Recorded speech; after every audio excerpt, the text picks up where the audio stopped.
Multitasking is a waste of time. Let me explain. Multitasking often leads to a false sense of higher productivity, when in reality, you're just wasting your time and hindering your productivity altogether. Studies by Stanford University and the University of London show that switching between complex tasks or work frequently actually makes you less efficient and more prone to making mistakes. Now, let's say I'm writing a blog post. This is a task that requires my full attention and focus.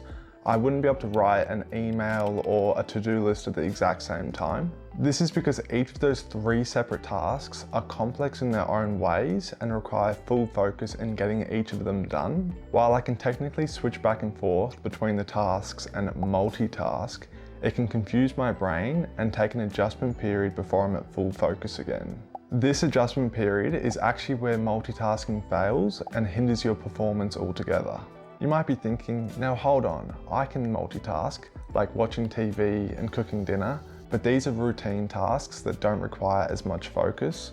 Also, you've probably done these tasks thousands of times, which is far less complex compared to a new task. I'm talking about work and tasks that require your active attention and focus. Humans are wired to be monotaskers, which is basically the opposite of multitasking, and it's just to focus on one task at a time. And it's been shown that only 2.5% of the human population is actually capable of multitasking. Now, what should you try instead of multitasking? The Pomodoro technique.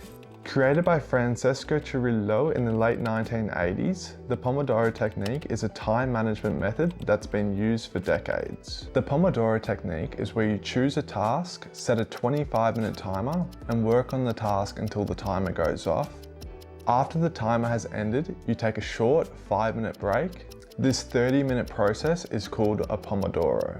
After 4 Pomodoros have ended, which is 4 of those cycles, you can take a longer break, like 15 to 30 minutes long.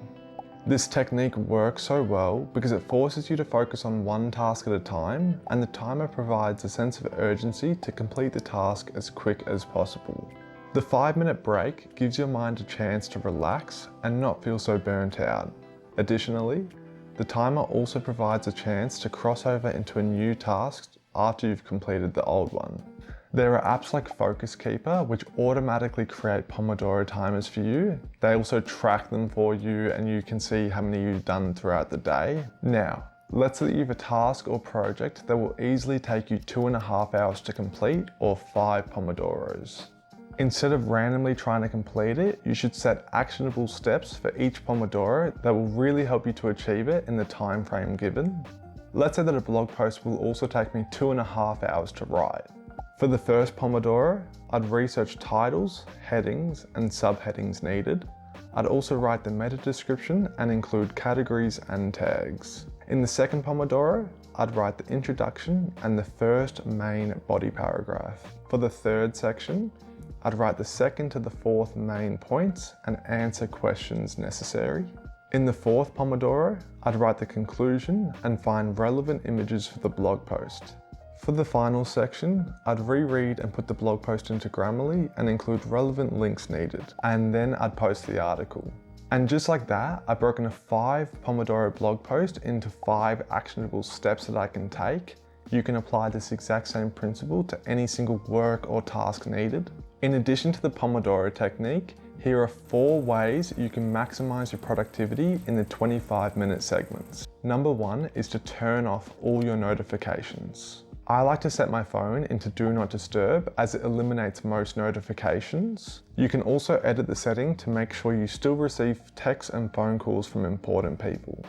Number 2 is to prioritize your work from least to most important. Instead of just working on the easiest tasks first, you should try to categorize your work from the least to the most important. This could also be work that's time sensitive and needs to be completed as soon as possible. Or it could be a good way to get several of the small tasks done in one Pomodoro. Number 3 is to set realistic goals. You're not going to be able to write a 2,500 word outline in the 25-minute Pomodoro. It just won't happen. So instead, set a realistic goal and aim for that instead. The final productivity method is the Ready to Resume rule. Created by Dr. Leroy, the Ready to Resume plan is when you take a minute to note where you left off, where to resume, and what actions you should complete after your break is ended. It won't take you less than a minute to write down this note, and it will really help you create like a seamless transition in between the Pomodoros throughout their breaks. So, when you need to take a 5-minute break or longer after one of your 25-minute segments, do this. Number 1 is to stop what you're doing. The next thing you should do is write down exactly what you were doing. After that, write down what you planned on doing next. Number 4 is to take your 5-minute break or longer. And the final step is to come back and pick up right where you left off.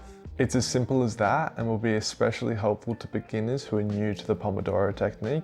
And just like that, you've stopped the unnecessary habit of multitasking and will become more productive altogether. I used to multitask and thought I was getting so much work done, but as I mentioned, it was just a false sense of productivity and I was really just wasting my time and hindering my performance.